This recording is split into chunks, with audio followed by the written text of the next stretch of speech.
الحمد لله رب العالمين والصلاة والسلام على سيد الأنبياء والمرسلين أما بعد بسم الله الرحمن الرحيم ربنا لا تجعلنا فتنة للذين كفروا واغفر لنا ربنا إنك أنت العزيز الحكيم صدق الله مولانا العظيم وبلغنا رسوله النبي الكريم الأمين إن الله وملائكته يصلون على النبي يا أيها الذين آمنوا صلوا عليه وسلموا تسليما اللهم صل على سيدنا ومولانا محمد وعلى آل سيدنا ومولانا محمد وأصحاب سيدنا ومولانا محمد وأرواح سيدنا ومولانا محمد للنبي الأمي وآله وأصحابه وأزواجه وأولاده وعترته وأولياء أمته أجمعين صلى الله عليه وآله وأصحابه وبارك وسلم مولاي صل وسلم دائما أبدا على حبيبك خير الخلق كلهم هو الحبيب الذي ترجى شفاعته لكل حول من الأهوال مقتهم مولاي صل وسلم دائما أبدا على حبيبك خير الخلق كلهم الصلاة والسلام عليك يا سيدي يا رسول الله وعلى آلك وأصحابك يا حبيب الله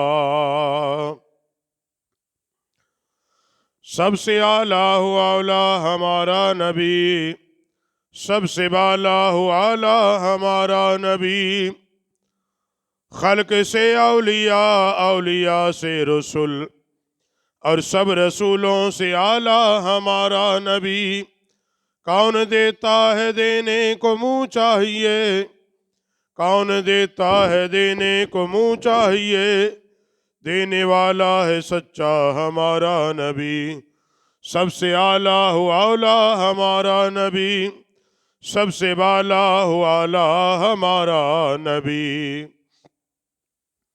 ہر قسم کی حمد و ثنا اللہ وحدہ لا شریک جو ساری کائنات کا حقیقی خالق مالک رازق رؤوف الرحیم درود و سلام انگنت و بے شمار امام الانبیاء سید الانبیاء غیب دان نبی رازدار نبی نبیوں کے سلطان نبی اماموں کے امام نبی سید المرسلین قائد المرسلین امام المرسلین خاتم المرسلین جناب محمد الرسول اللہ صلی اللہ علیہ وآلہ واصحابہ وبارک وسلم کی بارگاہ میں ہدیہ درود و سلام احباب ذی وقار یہ دور انتہائی پرفتن دور ہے جو وقت گزر رہا ہے ہم قیامت کے قریب جا رہے ہیں اور جو وقت گزرے گا فتنے زیادہ ہوں گے اور ان تمام فتنوں کے بارے میں اللہ کے نبی صلی اللہ علیہ وسلم نے آگاہ فرمایا ہے اب فتنے کے بھی کئی معنی علماء نے بیان کیے ہیں ایک فتنے کا معنی ہوتا ہے آزمائش بعض دفعہ اللہ رب العالمین اپنے بندوں کو آزمانا چاہتا ہے اور قرآن پاک نے اس کو بیان کیا ہے اور بعض دفعہ قرآن پاک نے اس بات کو بیان کیا، ربنا لا تجعلنا فتنة للذین کفروا واغفر لنا ربنا انک انت العزیز الحکیم۔ اے ہمارے رب، ہمیں کافروں کی آزمائش میں نہ ڈالنا۔ لا تجعلنا فتنة للذین کفروا، یہاں بھی فتنہ بمعنی آزمائش کے ہے۔ جس طرح قرآن پاک نے اس بات کو بیان کیا سورہ انفال کے اندر، وَاعْلَمُوا أَنَّمَا أَمْوَالُكُمْ وَأَوْلَادُكُمْ فِتْنَةٌ، تم جان لو بے شک تمہارے اموال اور تمہاری اولاد کیا ہے؟ فتنہ۔ فتنہ بمعنی آزمائش۔ محبت اولاد اور محبت دولت، یہ آزمائش اس وقت بنتی ہیں کہ بندہ اولاد کی محبت میں کہیں اللہ کو تو نہیں بھول گیا، دولت کے اکٹھا کرنے میں اللہ کو تو نہیں بھولا۔ اگر وہ اولاد کی محبت میں اللہ کو بھی بھول جائے، شریعت اسلام کو بھی بھول جائے، نبی کے طریقے کو بھی بھول جائے، ہر چیز کو تاہو بالا کر دے، کس لیے؟ صرف اپنی اولاد کے لیے،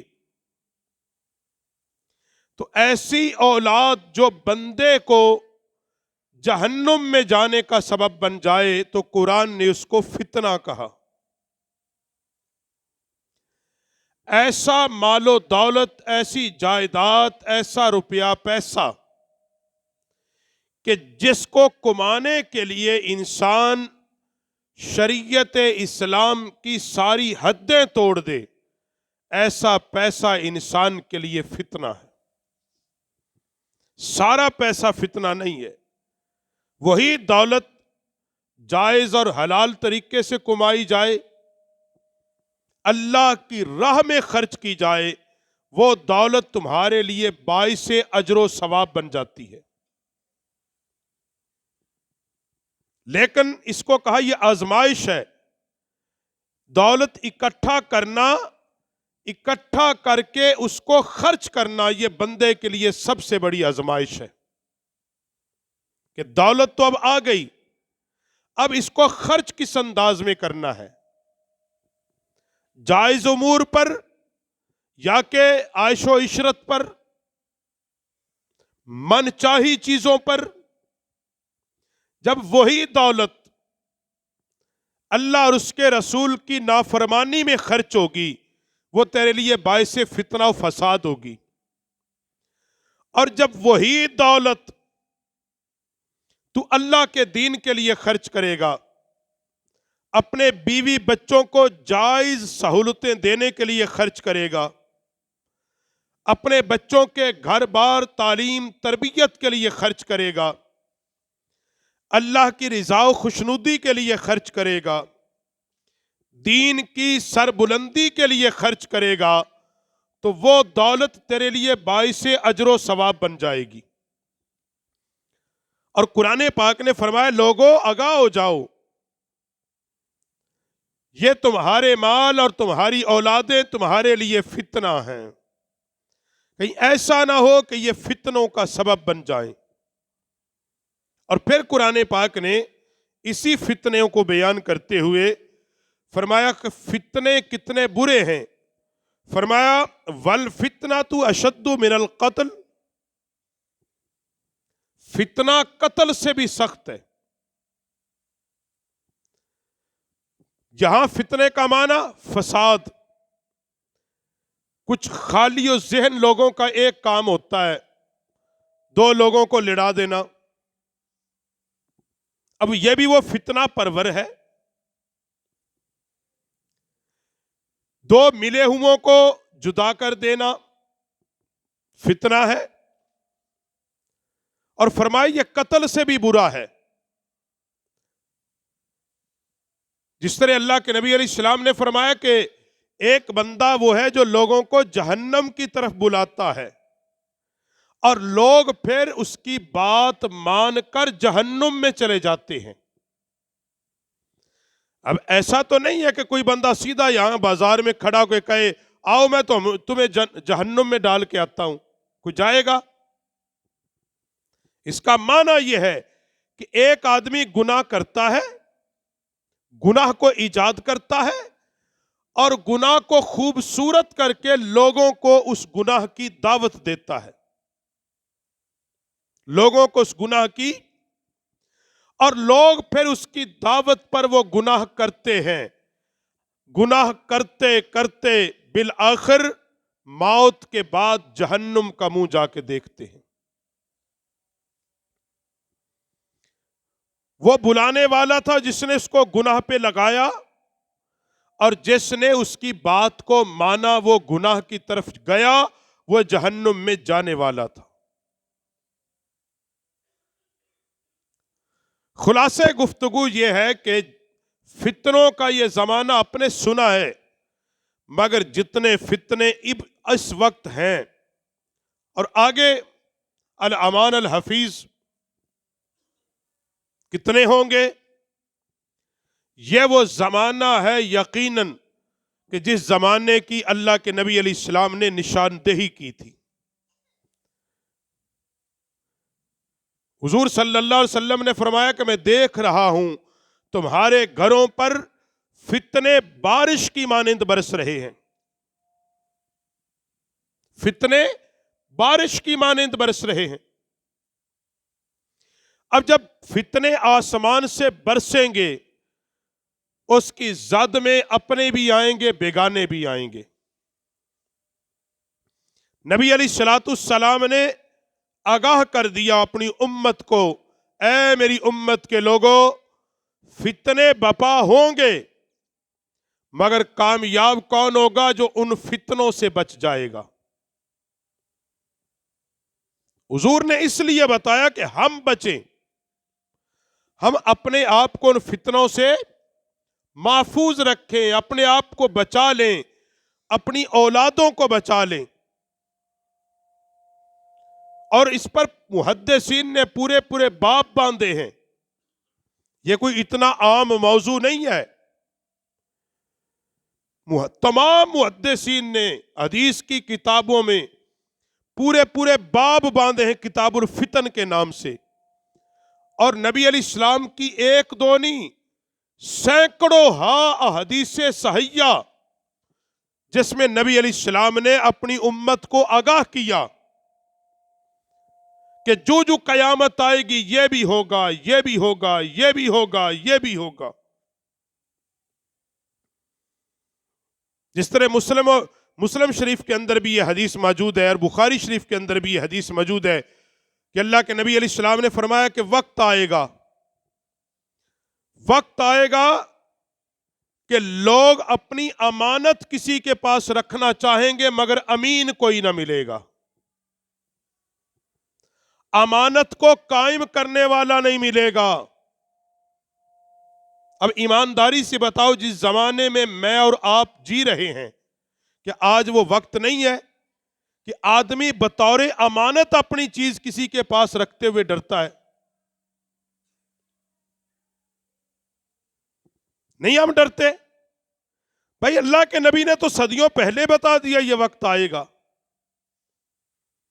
تو اس کا مطلب یہ نہیں کہ ہم سارے کے سارے، اب حضور نے فرمایا کہ کوئی امین امانت والا نہیں ملے گا، تو حضور کے بتانے کا مقصد تھا کہ تم ان میں سے نہ ہو جانا، اپنے آپ کو ان میں سے نہ کر لینا، کم از کم اپنے آپ کو محفوظ رکھنا، خود ایماندار بن جانا، امانت رکھنے والے بن جانا۔ اور آقا کریم صلی اللہ علیہ وسلم کی بارگاہ میں جب صحابہ نے پوچھا نا، یا رسول اللہ شر کیا ہوگا، میرے نبی نے فرمایا شر نفرت ہوگی، کدورت ہوگی۔ صحابہ نے پھر عرض کی، یا رسول اللہ ان لوگوں کو کوئی علامت، کوئی نشانی تاکہ ہم بچ جائیں؟ یہ تھے صحابہ سب سے بہترین دور ہے صحابہ کا دور. کائنات میں سب سے بہترین دور نبی پاک علیہ السلام کا زمانہ. مگر صحابہ تھے، ان کو اپنے ایمان کی فکر تھی. ہم جیسے تو نہیں تھے نا.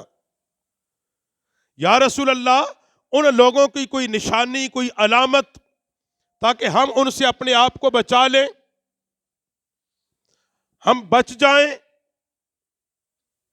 حضور نے فرمایا وہ لوگ ہوں گے جو میری سنت سے ہٹ چکے ہوں گے، میرے طریقے سے ہٹ چکے ہوں گے، مگر لوگ ان کی باتوں پر اعتبار کریں گے. یا رسول اللہ، ان کی کوئی علامت؟ میرے نبی نے فرمایا وہ ہم میں سے ہوں گے، یعنی وہ کہنے کو تو مسلمان ہوں گے.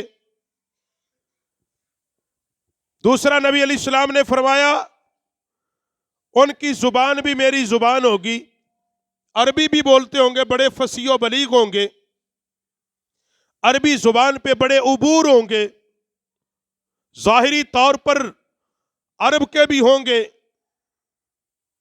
یا رسول اللہ، کوئی اور علامت؟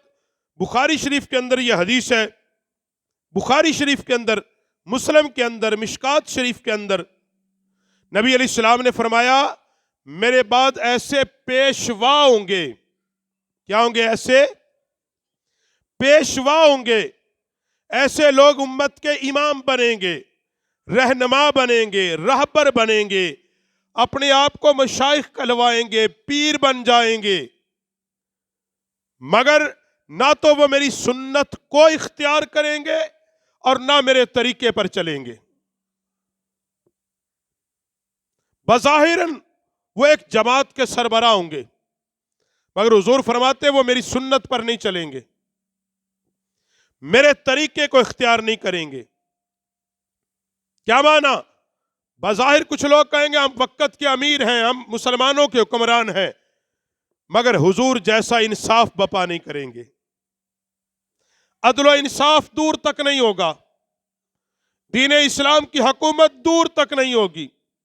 اس سے نیچے آ جائیں، کہنے کو اپنے آپ کو میں کہے گا میں وقت کا بہت بڑا پیر ہوں، میرے اتنے لاکھ مرید ہیں، مگر حضور کی سنت کا تارک ہوگا، حضور کے طریقے کا تارک ہوگا. اور یہ حدیث پاک کے لفظ میرے نبی علیہ السلام نے فرمایا ان میں سے کچھ لوگ اٹھیں گے جن کے دل شیطان کے ہوں گے اور ان کے جسم انسانوں کے ہوں گے. جن کے دل شیطان کے ہوں گے اور ان کے جسم، مطلب کیا؟ بظاہر تو دستار جبے والے ہوں گے، بظاہر وہ دستار اور جبے والے ہوں گے، بظاہر وہ داڑھی والے ہوں گے، بظاہر اپنے آپ کو منبر و محراب کے وارث کہیں گے اور لوگوں کو لمبی چوڑی تقریریں کریں گے، لوگوں کے رہنما اپنے آپ کو ثابت کریں گے، مگر ان کے دل میں نبی کی سنت کا کوئی درد نہیں ہوگا، نبی کی سنت پر نہیں چلیں گے، اپنے قدموں میں لوگوں کو جھکائیں گے، اللہ کے دربار میں نہیں جھکائیں گے. آج ایمانداری سے بتاؤ اس احادیث کی روشنی میں یہ فتنہ رونما ہو چکا ہے کہ نہیں ہو چکا؟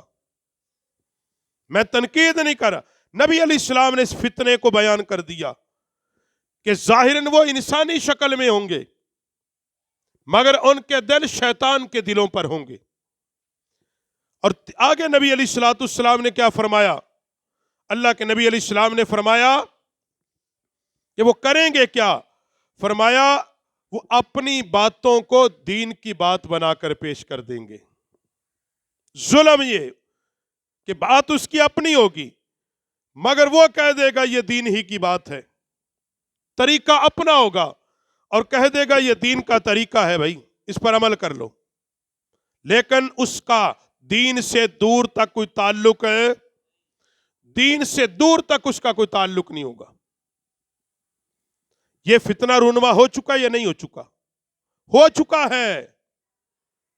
اسی لیے حضرت شیخ عبد القادر جیلانی پاک نے فرمایا تھا کوئی عام آدمی پھسلے وہ اکیلا پھسلتا ہے، جب کوئی عالم دین پھسلتا ہے ایک جماعت پھسل جاتی ہے.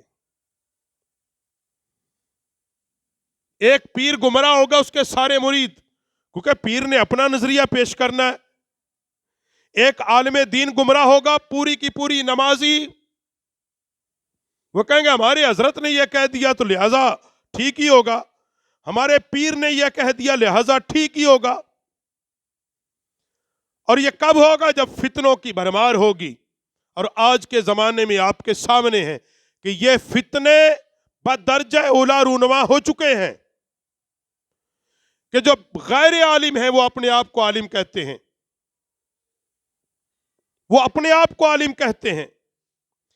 جن کو معرفت کی ایک الف کا نہیں پتا وہ اپنے آپ کو مجدد اور کلندر کہتے ہیں.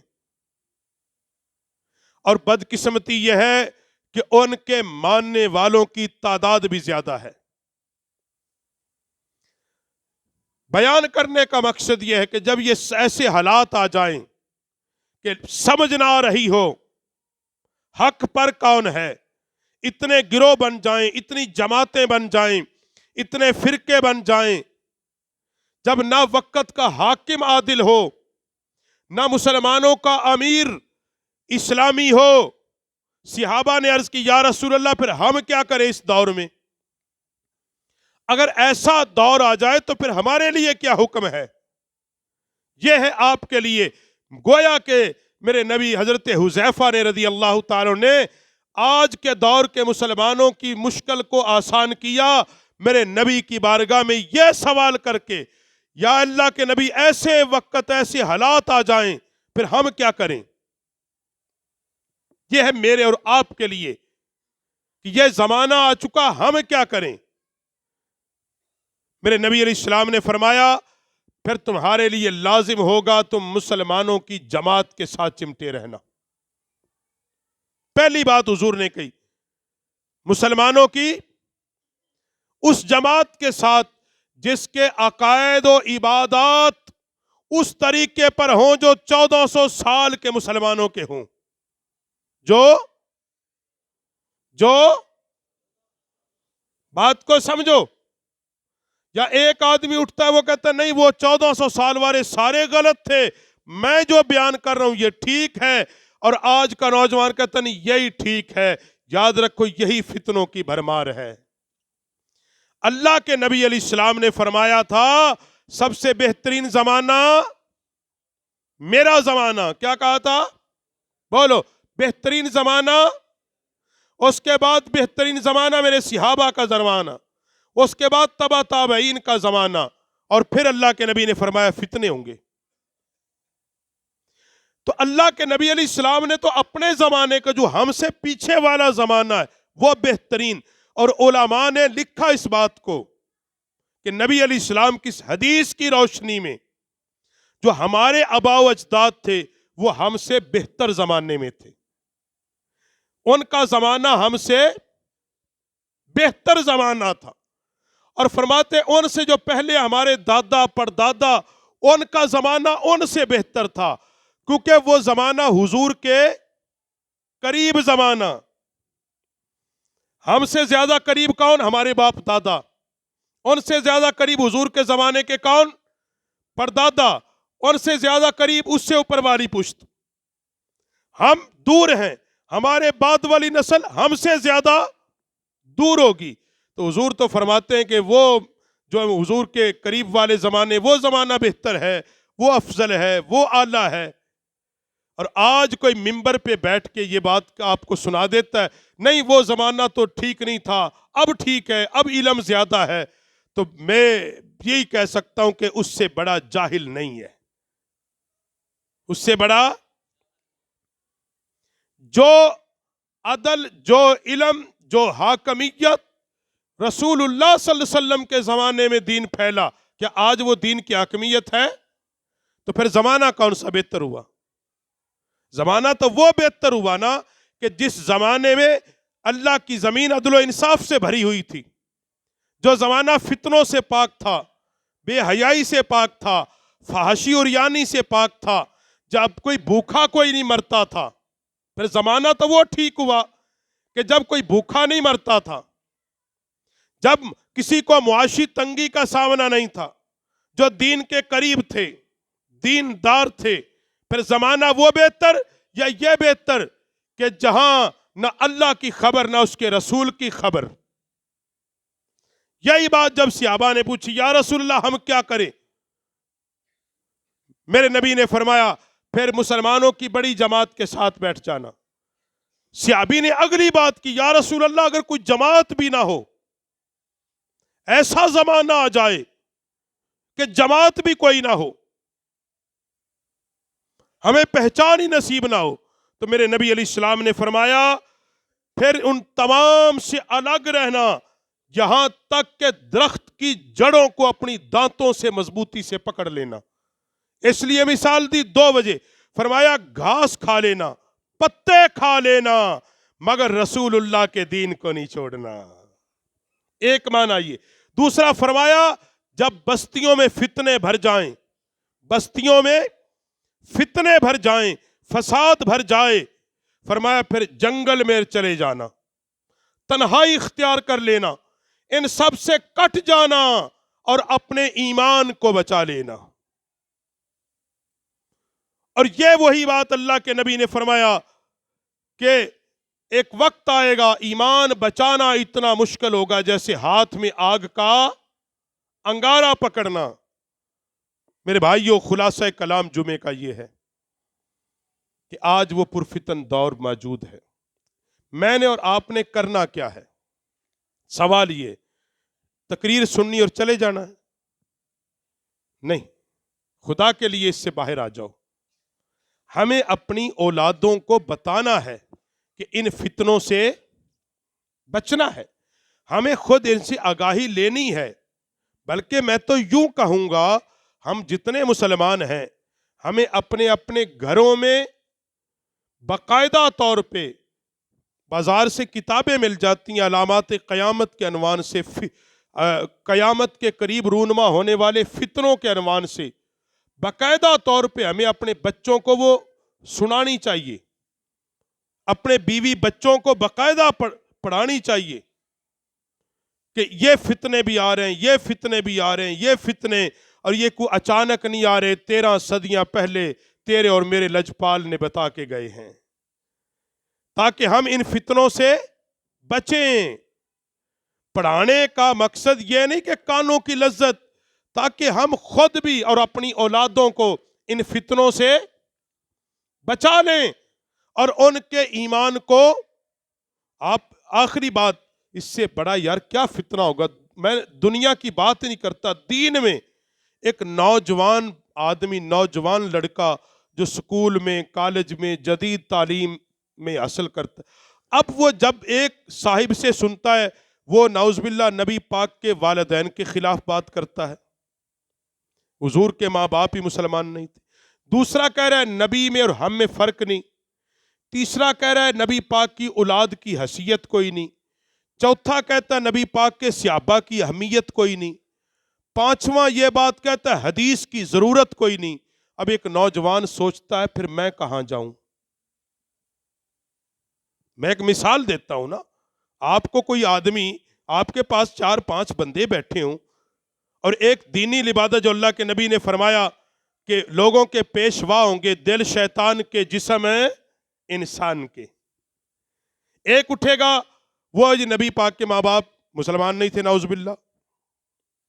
دوسرا نبی پاک اور ہم ایک ہی تھے، کوئی فرق نہیں تھا. تیسرا نبی کے بعد کوئی نبی آ سکتا، آنے میں حرج کوئی نہیں. چوتھا وہ کہ نبی پاک کی جو اولاد ہے اس کا کوئی کردار نہیں اسلام میں. پانچواں جیسے صحابہ کے متعلق نعوذ باللہ وہ سارے مسلمان نہیں تھے. اب ایک بتاؤ نوجوان جو سب کی دیکھے یہ دستار بھی ہیں، پگڑیاں بھی ہیں، داڑھی بھی ہے، میں جاؤں تو کدھر جاؤں؟ سوچے گا یا نہیں؟ بولو، سوچے گا یا نہیں؟ وہ پریشان ہوگا، پھر وہ کیا نتیجہ نکلے گا؟ وہ الہاد کی طرف جائے گا. یہ ہمارا نوجوان جو دین سے دور ہو رہا ہے وہ یہ ہو رہا ہے. پھر وہ کیا کہتا میں میں سے کسی کی بھی نہیں مانتا، یہ سارا کچھ ہی جھوٹا ہے. پھر جو میرے دل میں آتا ہے میں وہ اس کو دین پھر وہ ہر اس بات کو دین سمجھتا ہے جو اس کے مزاج کو سوٹیبل ہوتی ہے. جو اس کی طبیعت کو اچھی لگے کہتا ہے یہ دین ہے، جو اس کی طبیعت کو ٹھیک نہ لگے وہ کہتا نہیں نہیں یہ مولویوں کی بات ہے۔ تو یہ فتنے اب ہیں، آئیں گے نہیں، ہیں، باقاعدہ موجود ہیں، باقاعدہ طور پہ موجود ہیں۔ ان فتنوں سے میری اور آپ کی کیا ذمہ داری ہے کہ ہم اپنی نسلوں کو آگاہ کریں کہ ہمارا وہی دین ہے جو 15.5 صدیوں پہلے محمد عربی دے کر گئے ہیں، ہم اسی پر چلیں گے۔ ہم نئے لوگوں کے دین پر، ہمیں نیا دین نہیں چاہیے، ہمیں وہی 14 صدیاں پرانا دین چاہیے، ہمیں 14.5 صدیاں پرانا دین چاہیے، بس ہمیں 14.5 صدیاں پہلے نبی اور نبی کے اصحاب کا طریقہ چاہیے، ان کا عقیدہ جو تھا وہی عقیدہ ٹھیک تھا۔ آج جو نئے عقیدے گھڑے جاتے ہیں بالکل ہمیں ان کی ضرورت نہیں، یہ فتنہ پرور ہیں، آپ کے ایمان کو کھا جائیں گے۔ تو میرے بھائیوں، یہ ارادہ کریں، جمعے میں آپ آئے ہو، خدا کے لیے، یہ جو ہمارے گھروں کے سربراہ ہیں، خدا کے لیے جہاں اتنے پیسے لگاتے ہو تھوڑے تھوڑے خرچ کر لیا کرو، اور ان موضوعات پر اپنے بچوں کو آگاہ کرو، کتابیں ان کو سناؤ، ہر روز 1 گھنٹہ یعنی تو آدھا گھنٹہ اپنے بچوں کو دے۔ بچوں کی تربیت کے علم میں حضرت عمر پاک فرماتے تھے، حضرت عمر پاک کی تربیت کا طریقہ کیا تھا؟ آپ دسترخوان جب کھانے کا بچھاتے خود پاس بیٹھتے اور ساتھ کوڑا رکھتے، کوڑا رکھتے۔ ساتھیوں نے پوچھا حضور یہ کیوں؟ فرمایا یہ کوڑا ان بچوں کی تربیت کے لیے سازگار ہے۔ تو بات یہ کہ ہم تھوڑا سا وقت آپ دیا کریں اپنے بچوں کو، میں زیادہ نہیں کہہ رہا، مادی مصروفیات ہیں، لیکن کم از کم ہر دن میں 10-15 منٹ 20 منٹ ہر بندہ اپنے بچوں کو صرف اور صرف ایک موضوع کہ میں اس کے ایمان کو بچا جاؤں، اس کے ایمان کی فکر کے لیے 10-15 منٹ کا وقت دیں گے، وہ وقت آپ کا ضائع نہیں ہوگا، انشاءاللہ آپ کے بچے ایمان پر سلامت رہیں گے، اور آپ دنیا سے چلے بھی جائیں گے وہ بچے آپ کے لیے بخشش کا ذریعہ بن جائیں گے۔ اللہ رب العالمین ہمیں عمل کی توفیق عطا فرمائے۔